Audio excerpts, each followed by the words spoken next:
প্রিয় ছাত্রছাত্রীরা, স্ক্রিনে যে প্রবলেমটা দেখতে পাচ্ছ, এই ভিডিওতে আমি এই প্রবলেমটার সলিউশন নিয়ে আলোচনা করব, তাই ভিডিওটা তোমরা শেষ পর্যন্ত দেখতে থাকো। দেখো, এখানে একটা দ্বিঘাত সমীকরণ দেওয়া আছে, যেখানে দ্বিঘাত সমীকরণের মধ্যে এবিসি আছে। সেই এবিসিগুলো কি? সেই এবিসিগুলো হচ্ছে বাস্তব এবং মূলধন। সমীকরণটির বীজদ্বয়ের প্রকৃতি নির্ণয় করতে হবে। তা বীজদ্বয়ের প্রকৃতি নির্ণয় করতে গেলে কি করতে হবে? যে দ্বিঘাত সমীকরণটা দেওয়া থাকবে সেই দ্বিঘাত সমীকরণের নিরূপকটা নির্ণয় করতে হবে। তা আমি এখন এই দ্বিঘাত সমীকরণটা নিরূপকটা কিভাবে নির্ণয় করব সেটা স্টেপ বাই স্টেপ দেখে নাও। দেখো, প্রথমে যে দ্বিঘাত সমীকরণটা দেওয়া থাকবে সেই দ্বিঘাত সমীকরণটাকে আমরা এই দ্বিঘাত সমীকরণের যে সাধারণ আকার, সেই সাধারণ আকারের সঙ্গে তুলনা করব, করে এই এ বি সি এর মানটা আমরা নির্ণয় করব। তাই এক্স স্কোয়ারের সঙ্গে এ আছে, এখানে এক্স স্কোয়ারের সঙ্গে a plus c minus b আছে, তাহলে a equal to a plus c minus b. X এর সঙ্গে বি আছে, এখানে এক্স এর সঙ্গে টু সি আছে, তাহলে b equal to two c. আর ধ্রুবক বা কনস্ট্যান্ট যেটা সি আছে, তার মানে এখানে হচ্ছে কি b plus c minus a রয়েছে, তাহলে c equal to b plus c minus a. এইভাবে আমরা কি করব? এ বি সি এগুলোকে নির্ণয় করে নেব। এবার আমাদের নিরূপক নির্ণয় করতে হবে। নিরূপকের ফর্মুলা কি? নিরূপকের ফর্মুলা হচ্ছে B square minus four AC.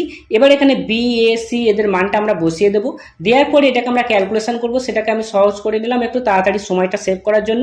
আমরা করে পেলাম, এটা হচ্ছে এই যে ডি এর মানটা, অর্থাৎ ডি বা নিরূপকের মানটা, এটা আমরা পেলাম।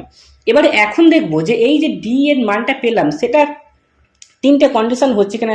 একটা গ্রেটার জিরো, একটা ইকুয়াল টু জিরো, একটা লেস জিরো। এই কন্ডিশনগুলো হচ্ছে কিনা আমরা সেটা প্রথমে দেখবো। দেখো, এখানে চারটা একটা ধনাত্মক সংখ্যা, তার মানে গ্রেটার জিরো। আর এ মাইনাস বি হোল স্কোয়ার, যে কোনো সংখ্যার যদি আমরা বর্গ করি, যদি এই যে বর্গের ব্র্যাকেটের মধ্যে যদি প্লাস থাকে তার বর্গ করলেও প্লাস পাবো, অর্থাৎ পজিটিভ সংখ্যা পাবো। আর ব্র্যাকেটের মধ্যে যদি মাইনাস থাকে তার স্কোয়ার করলেও আমরা পজিটিভ বা ধনাত্মক সংখ্যা পাবো। অর্থাৎ দেখতে পাচ্ছি এই পুরোটাই কি হয়ে যাচ্ছে? গ্রেটার জিরো হয়ে যাচ্ছে। অর্থাৎ ডিটা কি হয়ে যাচ্ছে? ডিটা গ্রেটার জিরো হয়ে যাচ্ছে। ডিটা যখন গ্রেটার জিরো হয়ে যাবে তখন তার বীজদ্বয়ের প্রকৃতিটা কিরকম হবে? ডি যখন গ্রেটার জিরো হবে তখন বীজদ্বয় বাস্তব, মূলদ এবং অসমান হবে। ঠিক আছে, এবারে দেখো, এটা তো আমরা দেখতে পাচ্ছি যে এটা গ্রেটার জিরো, অর্থাৎ এই নেগেটিভ হবে না, অর্থাৎ লেস জিরো হবে না। তাহলে এই ইকুয়াল টু জিরো হয় কিনা সেটা আমরা দেখবো। দেখুন, যদি এ আর বি এর মান সমান হয়ে যায় তাহলে এটা জিরো হয়ে যাবে। তাহলে ফোরকে জিরো দিয়ে গুণ করলে জিরো হয়ে যাবে, তখন ডিটা হচ্ছে কি ইকুয়াল টু জিরো হয়ে যাবে। তাহলে যদি ইকুয়াল টু জিরো হয়ে যায় ডিটা, তখন তাহলে কি হবে না, ডি ইকুয়াল টু জিরো হয়ে গেলে বীজদ্বয় বাস্তব ও সমান হবে।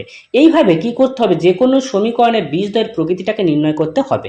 তা ভিডিওটা কেমন লাগলো বা অঙ্কটা বুঝতে যদি কোনো জায়গায় কোনো অসুবিধা থাকে সেটা আমাকে কমেন্টে জানাবে। আর এই ধরনের ভিডিও নোটিফিকেশন পেতে চ্যানেলটি সাবস্ক্রাইব করে রাখবে। Thank you.